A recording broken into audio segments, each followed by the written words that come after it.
She was wearing a plain white dress, about to marry James Weston, heir to a billionaire empire. His family, led by his sharp-tongued mother Margaret, mocked her waitress past with cold stares. But Nora's calm smile hid a secret. With one press of a button, she could wipe out their $900 million fortune and end their mockery forever. If this moment pulled you in, hit like, share your thoughts in the comments, and follow for more powerful comeback stories. This was her big day. A day girls dream about. Nora Keene stepped into the bright ballroom with a white theme, her heart beating fast as the grand doors swung open with a soft creak. Chandeliers hung high, casting a crisp light that bounced off the walls covered in white flowers, their delicate petals releasing a faint, sweet smell that filled the air. She wore a plain white dress, simple yet chosen with care to reflect her honest heart, her highlighted loose hair cascading down her back in gentle waves. She held James Weston's hand tightly as he led her inside, his smile weak but trying to comfort her. "You look nice today, Nora," he said quietly, though his voice shook with nerves.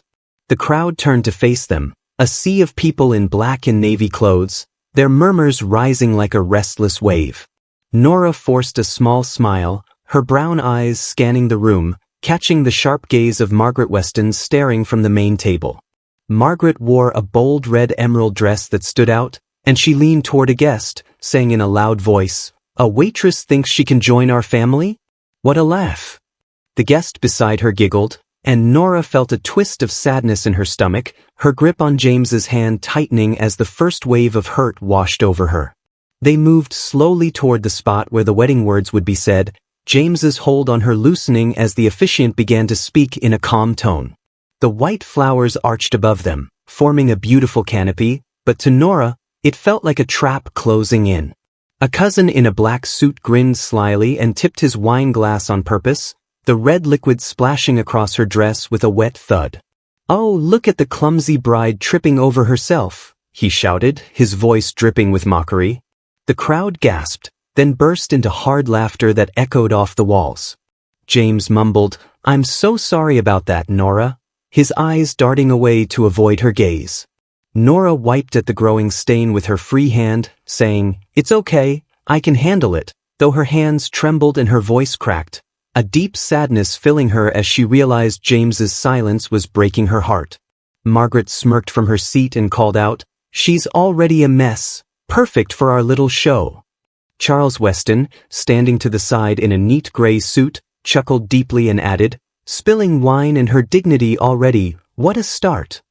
Nearby guests joined in the laughter, their eyes gleaming with cruel amusement, and Nora held her bouquet of white roses tighter, the thorns pricking her skin slightly, her sadness growing as she felt alone in the crowd.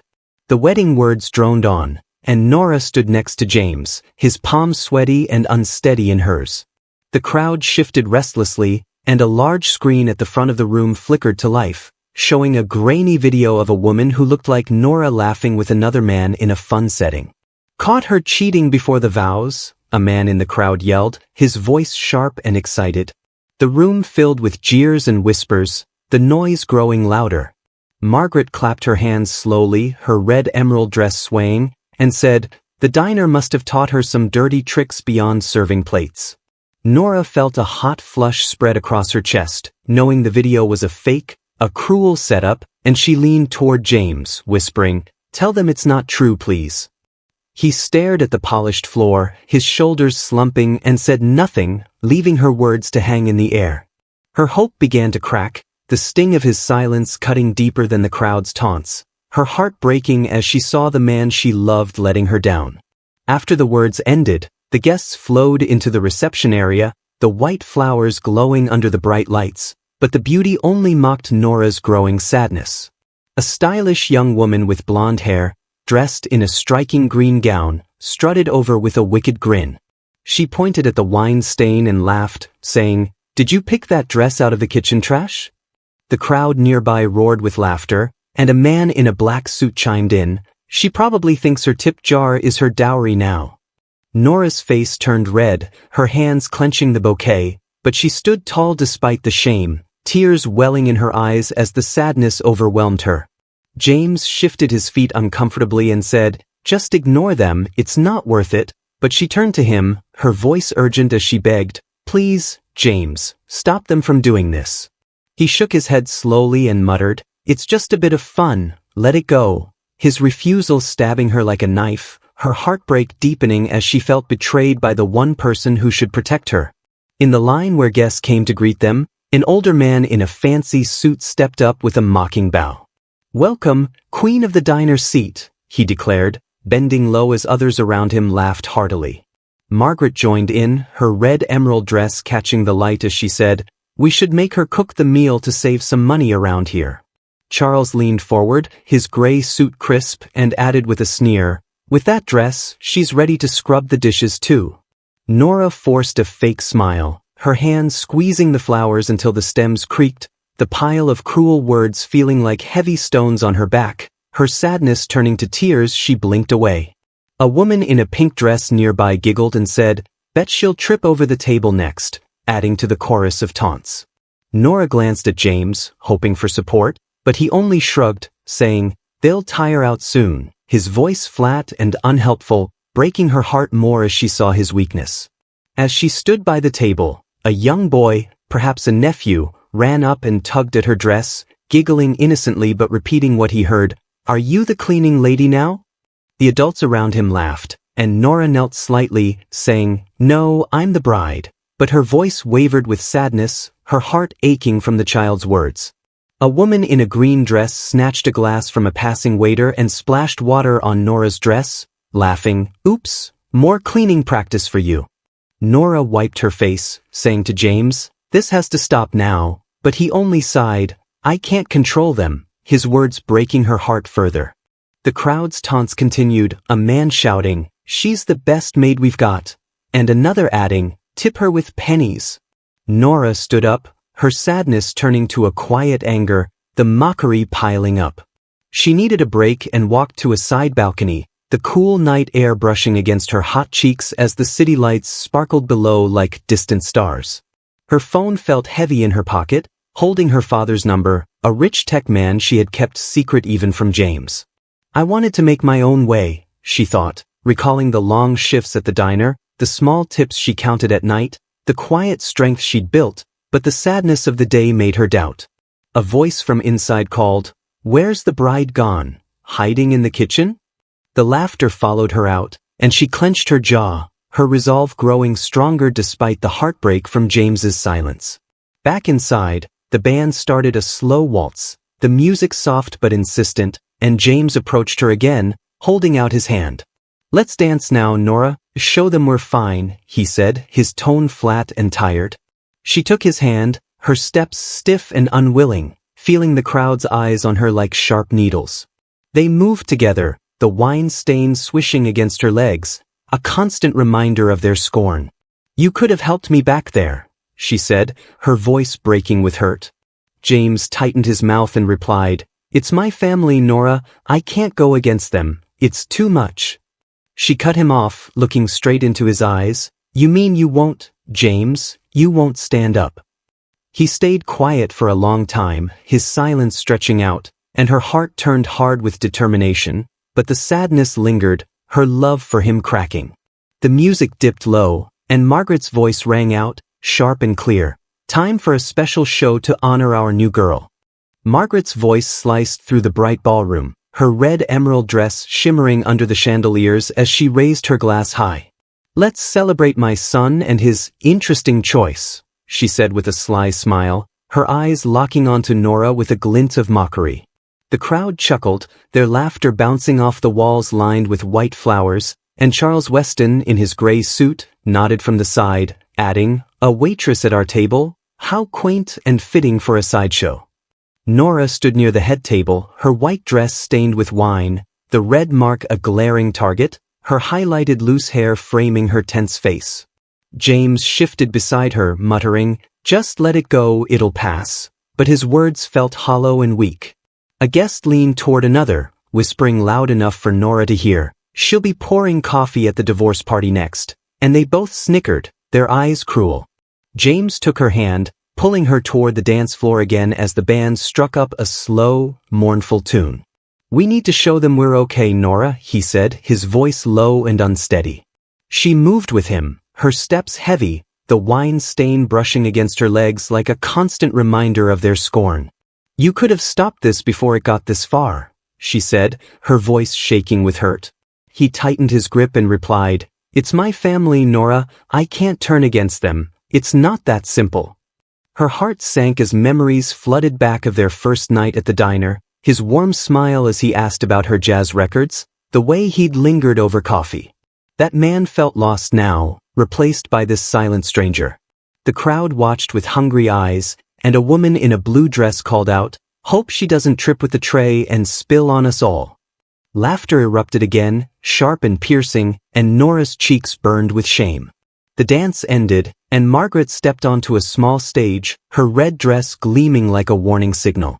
"A little gift for our bride," she announced, clapping her hands with exaggerated delight. A waiter approached with a tray, setting a cheap plastic cup of wine before Nora. "For the help," Margaret said with a grin, her tone dripping with sarcasm. The crowd roared with laughter, and Charles joined in, leaning forward to add, "Maybe she can serve us all tonight. Bring out the diner menu." Nora stared at the cup, her hands clenching into fists, while James looked away, mumbling, "It's just a prank, don't take it serious."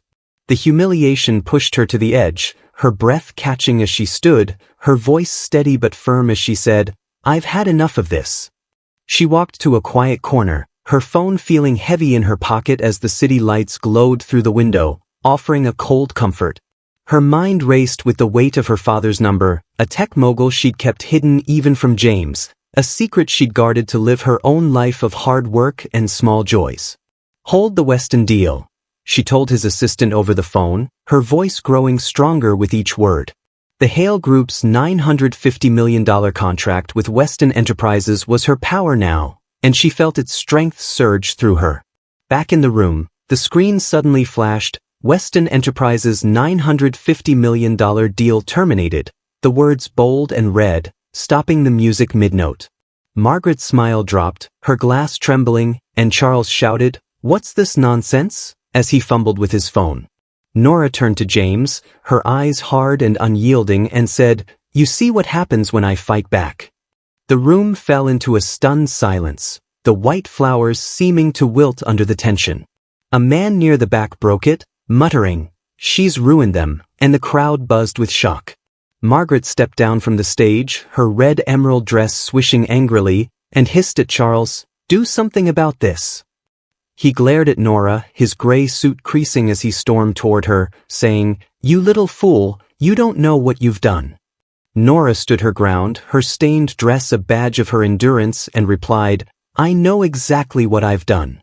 James reached for her arm, his voice pleading, "Nora, please, let's fix this." But she pulled away, her resolve hardening.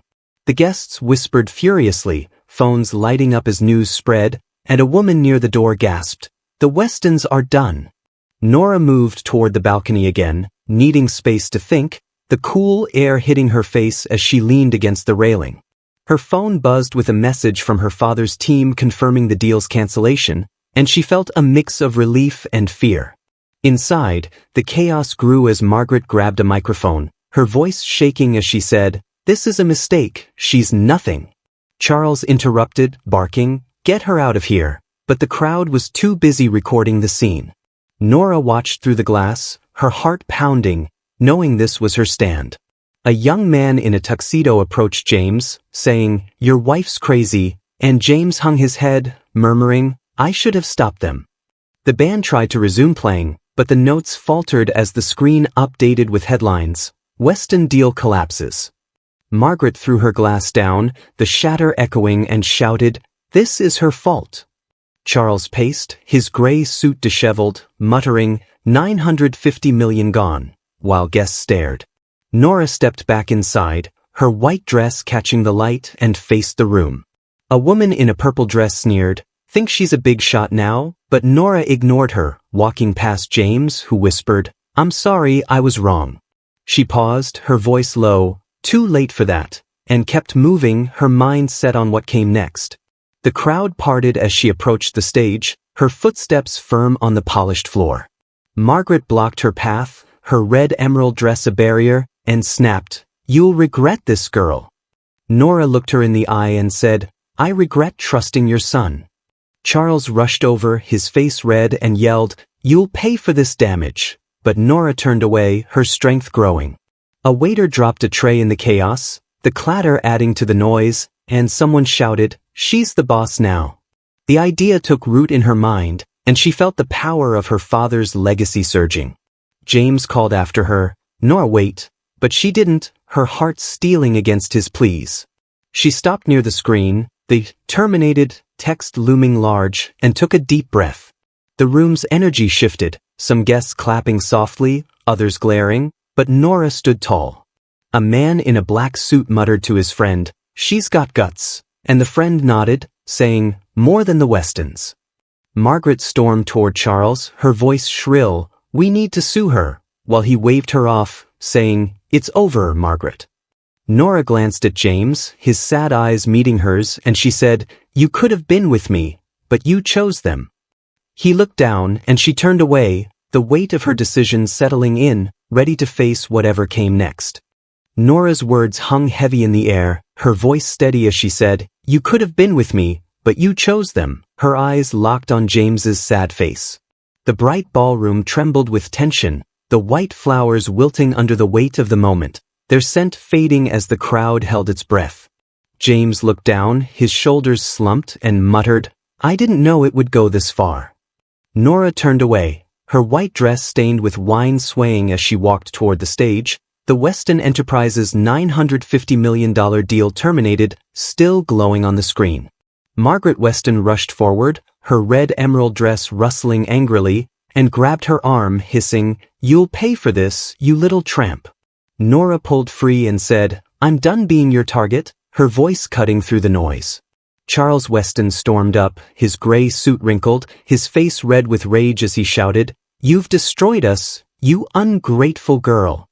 The crowd buzzed, phones flashing as guests recorded the scene, and a man near the back yelled, "She's taken them down." Nora climbed the steps, her heart pounding, and faced the room. "I'm Nora Keene, heir to the Hale Group," she declared, her voice clear. "This deal was mine to cancel." Gasps filled the air, and Margaret screamed, "Lies," but Charles grabbed her, saying, "She's telling the truth, check the news." The screen updated with headlines, and the room erupted in chaos.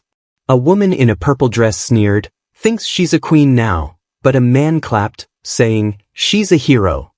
Nora stepped down, leaving her ring on the stage, the diamond catching the light as she walked away from James. He reached out, whispering, "Nora, please don't," but she kept going, her resolve steel. Margaret collapsed into a chair, her red dress pooling around her, and wailed, "Our name is ruined." Charles paced, muttering, $950 million lost, his gray suit sagging. Guests whispered furiously, some leaving, others staring, and a young woman said to her friend, "The Westons are finished." Nora pushed through the crowd, her stained dress a mark of her fight, and headed for the exit, the cool night air calling her. Outside, the city lights sparkled as she leaned against a wall, her phone buzzing with messages from her father's team confirming the deal's end. "It's done," she said to herself, her voice shaky but proud. Inside, the chaos grew as Margaret grabbed a microphone, her voice breaking as she shouted, "This is her doing, arrest her." Charles waved her off, saying, "It's too late, Margaret, we're done," his hands trembling. James stood alone, his tuxedo disheveled, and murmured to himself, "I should have stood up." Nora watched through the glass, her heart aching but firm, knowing she'd made the right choice. The next morning, news spread fast, the hashtag Waitress bride trending online. Nora sat in a quiet cafe, her white dress replaced by a simple jacket, her highlighted loose hair tied back as she read the headlines on her phone. Weston Enterprises collapses after bride's revenge blared across the screen, and she felt a mix of relief and guilt. Back at the Weston mansion, Charles lost his CEO job, the board citing irreparable damage, and he threw a chair, yelling, "She'll pay." Margaret sat in silence, her red emerald dress hung up, her social invites drying up as friends turned away. James tried calling Nora, leaving a voicemail, "I was wrong, I'm sorry," but she deleted it without listening. Weeks passed, and Nora stepped into the Hale Group office, the city skyline bright through the windows. She wore a navy suit, her hair neat, and stood before a team of executives, saying, "We're rebuilding with trust, not greed." They nodded, impressed, and a young man added, "Your story's inspiring us." A photo of her father sat on a shelf, a quiet reminder, and Nora felt his pride. Outside, the Westons faded, Charles took a low job, Margaret avoided mirrors, and James drifted, his name tied to failure. Nora smiled, her strength growing, and planned her next move. One afternoon, she visited her old diner, the smell of coffee warm and familiar. She wore jeans now, her highlighted loose hair down, and walked in as regulars cheered. "Nora, you showed them," Mike called, clapping her back. Sarah, the waitress, brought her a mug, saying, "You're our hero here." Nora sat, sipping the coffee, and remembered the long shifts, the small tips, the life she'd built. Online, her story spread, people posting, she stood up to billionaires, and she felt their support. The Westons' fall was complete, their empire a memory, while Nora's name rose. She left the diner, the night air cool, and looked at the city. Margaret and Charles, once proud, now hid, their red and gray figures a shadow. James sent another message, "Can we talk?" But Nora ignored it, her heart set on her path. At the office, she met with partners, saying, "Let's make Hale Group better," and they agreed, their trust in her clear. The world saw her as a symbol, and she embraced it, her journey from mocked bride to leader unfolding. A journalist called, asking, "How does it feel?" And she replied, "Like I found myself." The city hummed, and Nora walked on, her future bright. Months later, she stood at a charity event, her navy suit sharp, her hair styled, addressing a crowd. "Kindness beats wealth," she said, and people clapped. A video of the wedding played, the wine spill, the fake video, but now it inspired laughs of triumph. Margaret watched from a corner, her red dress faded, and whispered to Charles, "We lost everything." He nodded, his gray suit worn, saying, "Because of her." Nora saw them but turned away, focusing on the donors who praised her. James approached, his face tired, and said, "I'm proud of you," but she replied, "Too late," and walked off. Back at the diner, Nora returned often, the regulars her family now. "You changed things," Sarah said one night, and Nora smiled, "I had to." The Hale Group thrived, her decisions bold, and she visited schools, telling kids, "Be strong like I learned to be." Online, posts called her a legend, and she read them with a quiet joy. The Westons' names sank, their parties gone, while Nora's grew, tied to hope. One evening she stood on her office balcony, the city alive below, and thought of her father. "I did it for us," she whispered, her voice soft but sure. The next day, a letter came from James, his handwriting shaky. "I regret everything," it read, but Nora set it aside, her heart closed to him. At work, she led a meeting, saying, "Let's help more people," and the team cheered. Margaret and Charles faded into quiet lives, their wealth a memory, while Nora's influence spread. She visited a park, kids running to her, calling, "Nora," and she laughed, handing out books. The past hurt, but her future shone, and she knew she'd earned it. A friend texted, "You're amazing," and she replied, "Thanks, I'm trying," her smile wide. As the year ended, Nora stood at a gala, her navy suit elegant, her hair perfect, accepting an award. "This is for everyone who fights," she said, and the room stood. Margaret and Charles watched from a screen, their faces grim, while James sat alone, his head down. Nora left the stage, her heart full, and walked into the night, the city her witness. The Westons' fall was complete, their mockery a lesson, and Nora's rise a beacon. She stopped at a bench, the stars above, and said to herself, "I'm home now," her voice a promise of peace.